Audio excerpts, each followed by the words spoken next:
gertakin giginya, terus bilang, maafin suamimu ndak gampang.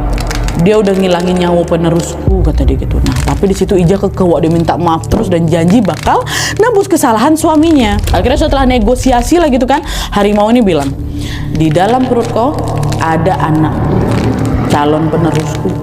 Kau harus ngurus dia macam kau ngurus anak kau sendiri. Aku akan datang tiap Jumat tengah malam. Kau harus siapkan kopi sama ayam hitam. Kalau kau tidak lakukan keinginanku, aku akan nampak ke wujud asliku dan juga merusak keluargamu, kata dia kayak gitu. Di situ dia terpaksa lah kan, dia ngangguk lah kan. Dia mikir, udahlah lebih baik aku nyiapin itu daripada harus kehilangan suamiku gitu. Karena setelah sepakat, Ijah pun terbangun Wak dari mimpinya. Nah pas bangun ini, Ijah langsung kepikiran, harimau itu nitipin anaknya ke aku. Lewat apa dia mau nitipin? Dan makin dipikir, wah hati Ija malah makin gelisah lagi. Nah di saat yang sama dia juga ngerasa ada yang aneh sama tubuhnya. Ija ngebatin, ini apa jangan-jangan aku hamil ya gitu. Nah untuk memastikan itu Ija akhirnya pergi lawak ke dukun beranak di kampungnya untuk ngecek kan ini apakah aku hamil apa enggak. Waktu itu Ija nggak tahu dia hamil apa enggak Wak. Nah pas dicek ternyata betul hamil muda si Ijah ini. Padahal sebelumnya dia nggak ngerasa apa-apa, dia nggak muntah-muntah, dia nggak ngidam sesuatu. Bahkan juga beberapa minggu sebelumnya dia itu masih datang bulan Wak. Kan inilah yang membuat si Ijah makin khawatir lagi kalau ini jangan si harimau itu betulan nitipin anakku ke dalam anaknya ke dalam rahim aku nih gitu ya kan. Nah sepulang dari dukun beranak, Ijah ceritalah ke lakinya, ke si Risman soal mimpi itu.